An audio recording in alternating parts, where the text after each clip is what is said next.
LLB Audiobook presents A Tale of Two Cities by Charles Dickens. Book the Second, The Golden Thread. Chapter 2, A Sight. "You know the Old Bailey well, no doubt?" said one of the oldest of clerks to Jerry the messenger. "Yes, sir," returned Jerry, in something of a dogged manner. "I do know the Bailey." "Just so, and you know Mr. Lorry." "I know Mr. Lorry, sir, much better than I know the Bailey. Much better," said Jerry, not unlike a reluctant witness at the establishment in question. "Then I, as an honest tradesman, wish to know the Bailey." "Very well. Find the door where the witnesses go in, and show the doorkeeper this note for Mr. Lorry. He will then let you in." "Into the court, sir." "Into the court." Mr. Cruncher's eyes seemed to get a little closer to one another, and to interchange the inquiry. "What do you think of this? Am I to wait in the court, sir?" he asked, as the result of that conference. "I am going to tell you. The doorkeeper will pass the note to Mr. Lorry, and do you make any gesture that will attract Mr. Lorry's attention and show him where you stand. Then what you have to do is to remain there until he wants you." "Is that all, sir?" "That's all. He wishes to have a messenger at hand. This is to tell him you are there." As the ancient clerk deliberately folded and superscribed the note, Mr. Cruncher, after surveying him in silence until he came to the blotting paper stage, remarked, "I suppose they'll be trying forgeries this morning." "Treason." "That's quartering," said Jerry. "Barbarous." "It is the law," remarked the ancient clerk, turning his surprised spectacles upon him. "It is the law." "It's hard in the law to spile a man, I think. It's hard enough to kill him, but it's very hard to spile him, sir." "Not at all," retained the ancient clerk. "Speak well of the law. Take care of your chest and voice, my good friend, and leave the law to take care of itself. I give you that advice." "It's the damp, sir, what settles on my chest and voice," said Jerry. "I leave you to judge what a damp way of earning a living mine is." Well, said the old clerk. "We all have our various ways of gaining a livelihood. Some of us have damp ways and some of us have dry ways. Here is the letter. Go along."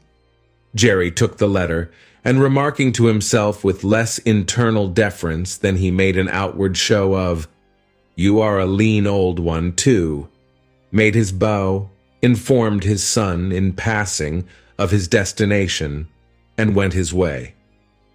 They hanged at Tyburn in those days, so the street outside Newgate had not obtained one infamous notoriety that has since attached to it.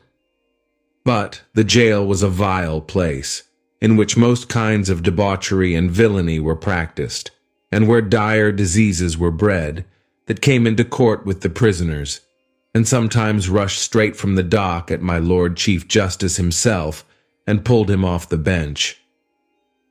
It had more than once happened that the judge in the black cap pronounced his own doom as certainly as the prisoner's, and even died before him.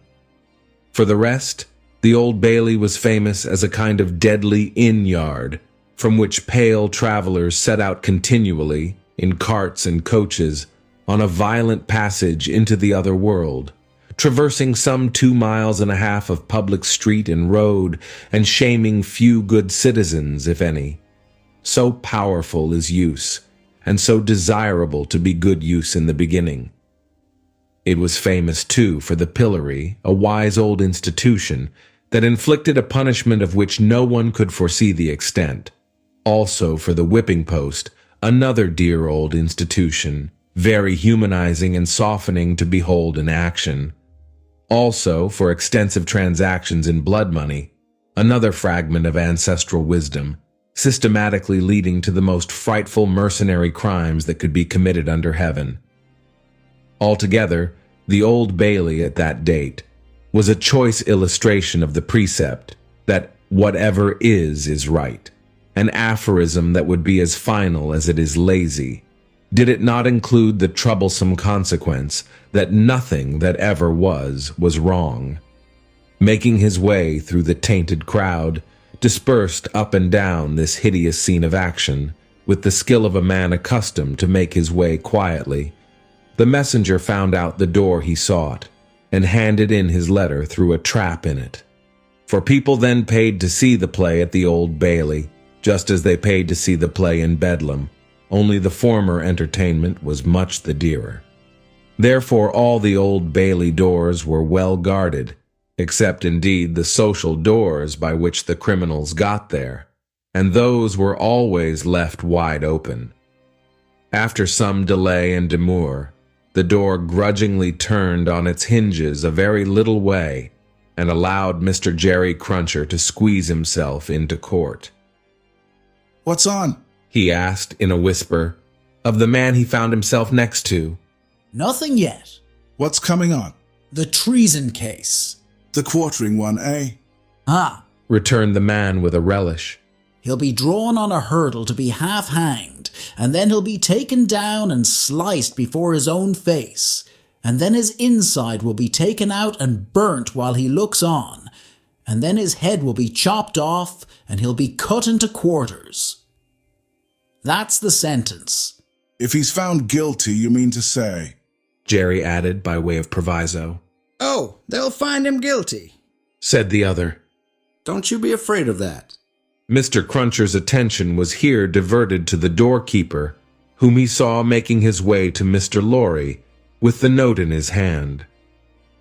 Mr. Lorry sat at a table among the gentlemen in wigs, not far from a wigged gentleman, the prisoner's counsel, who had a great bundle of papers before him, and nearly opposite another wigged gentleman with his hands in his pockets, whose whole attention, when Mr. Cruncher looked at him then or afterwards, seemed to be concentrated on the ceiling of the court.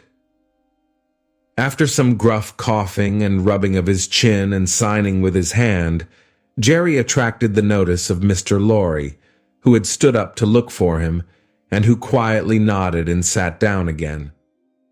"What's he got to do with the case?" asked the man he had spoken with. "Blessed if I know," said Jerry. "What have you got to do with it, then, if a person may inquire?" "Blessed if I know that either," said Jerry. The entrance of the judge, and a consequent great stir and settling down in the court, stopped the dialogue. Presently the dock became the central point of interest. Two jailers, who had been standing there, went out, and the prisoner was brought in and put to the bar. Everybody present, except the one wigged gentleman who looked at the ceiling, stared at him. All the human breath in the place rolled at him like a sea or a wind or a fire. Eager faces strained round pillars and corners to get a sight of him. Spectators in back rows stood up, not to miss a hair of him. People on the floor of the court laid their hands on the shoulders of the people before them to help themselves at anybody's cost to a view of him, stood a tiptoe, got upon ledges, stood upon next to nothing to see every inch of him. Conspicuous among these latter, like an animated bit of the spiked wall of Newgate, Jerry stood, aiming at the prisoner the beery breath of a wet he had taken as he came along, and discharging it to mingle with the waves of other beer and gin and tea and coffee and what not. That flowed at him, and already broke upon the great windows behind him in an impure mist and rain. The object of all this staring and blaring was a young man of about 25, well-grown and well-looking, with a sunburnt cheek and a dark eye. His condition was that of a young gentleman. He was plainly dressed in black or very dark gray, and his hair, which was long and dark, was gathered in a ribbon at the back of his neck, more to be out of his way than for ornament. As an emotion of the mind will express itself through any covering of the body, so the paleness which his situation engendered came through the brown upon his cheek, showing the soul to be stronger than the sun. He was otherwise quite self-possessed, bowed to the judge, and stood quiet. The sort of interest with which this man was stared and breathed at was not a sort that elevated humanity. Had he stood in peril of a less horrible sentence? Had there been a chance of any one of its savage details being spared, by just so much would he have lost in his fascination. The form that was to be doomed to be so shamefully mangled was the sight. The immortal creature that was to be so butchered and torn asunder yielded the sensation. Whatever gloss the various spectators put upon the interest, according to their several arts and powers of self-deceit, the interest was, at the root of it, ogreish. Silence in the court.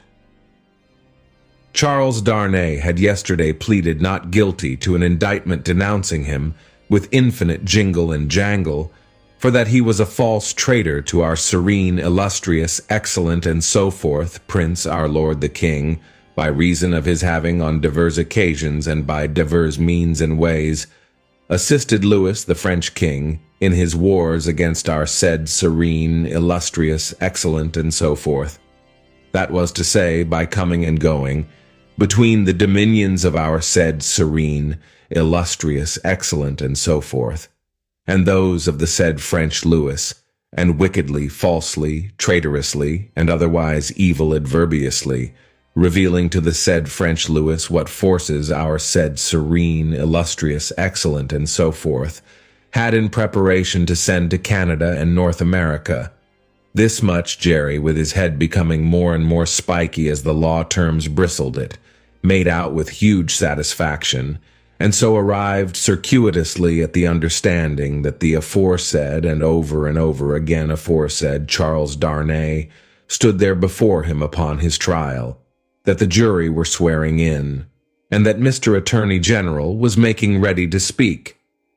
The accused, who was and who knew he was, being mentally hanged, beheaded, and quartered by everybody there, neither flinched from the situation, nor assumed any theatrical air in it. He was quiet and attentive, watched the opening proceedings with a grave interest, and stood with his hands resting on the slab of wood before him, so composedly that they had not displaced a leaf of the herbs with which it was strewn. The court was all bestrewn with herbs and sprinkled with vinegar as a precaution against jail air and jail fever. Over the prisoner's head there was a mirror to throw the light down upon him.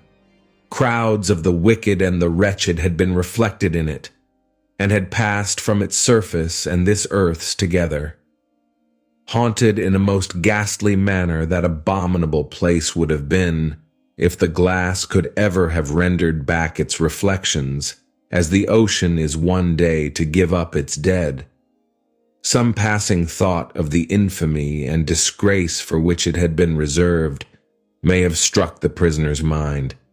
Be that as it may, a change in his position making him conscious of a bar of light across his face, he looked up, and when he saw the glass, his face flushed, and his right hand pushed the herbs away. It happened that the action turned his face to that side of the court which was on his left. About on a level with his eyes, there sat in that corner of the judge's bench two persons upon whom his look immediately rested, so immediately, and so much to the changing of his aspect, that all the eyes that were turned upon him turned to them. The spectators saw in the two figures a young lady of little more than 20, and a gentleman who was evidently her father, a man of a very remarkable appearance in respect of the absolute whiteness of his hair, and a certain indescribable intensity of face, not of an active kind, but pondering and self-communing. When this expression was upon him, he looked as if he were old, but when it was stirred and broken up, as it was now in a moment on his speaking to his daughter, he became a handsome man, not past the prime of life.